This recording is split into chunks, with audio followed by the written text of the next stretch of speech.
Start. Wax on, wax off. Sand the floor, sand the floor. Paint the wall, up and down.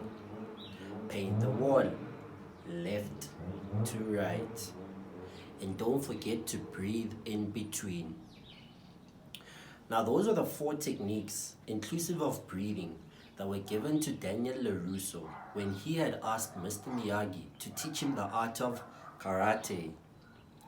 Now Daniel didn't understand why this old man was making him wax polish on and off his vintage cars. Why was this man making him sand the wooden floor? Furthermore, he could not fathom why he had to paint the wooden wall that circled Mr. Miyagi's yard.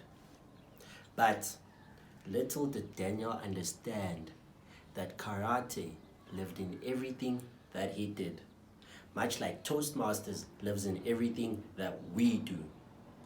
Mr. Toastmaster, fellow senseis and proteges, that was a synopsis of the protege and sensei relationship between Daniel LaRusso, whom we identify as the Karate Kid, and his beloved sensei, Mr. Miyagi.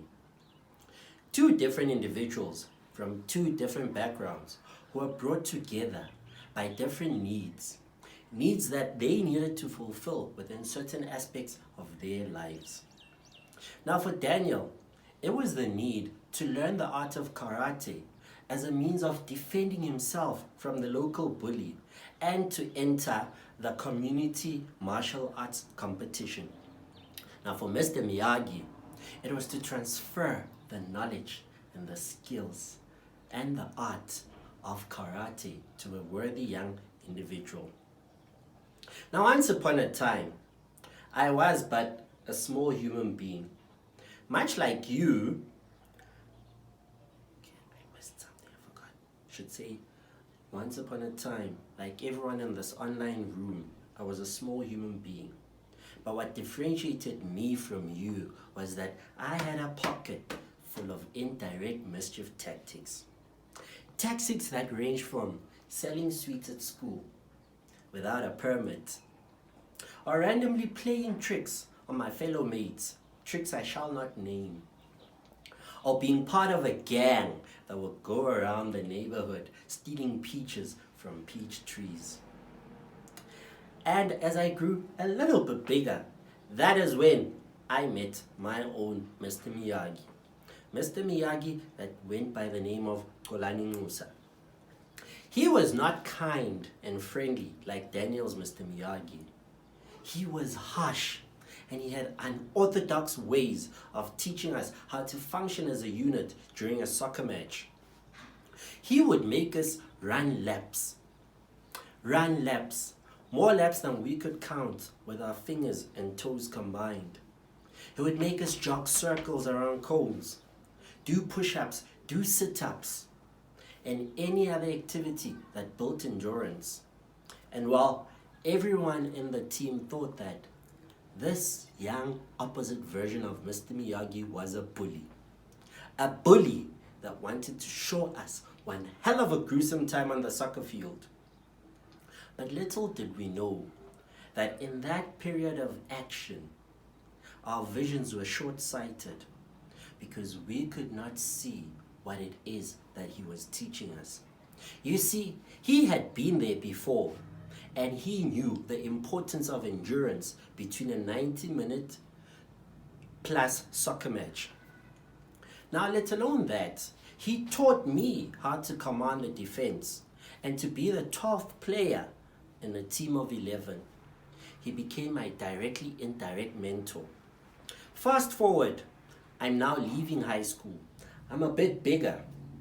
Now I'm venturing into the world of adulting. And now I have an aha moment. It starts to make sense. Tolani was not only preparing us for soccer matches, but he was also preparing us for life after high school. The life of being a young adult. A life that will require strategic decisions to be made. A life that required perseverance and endurance to navigate through it.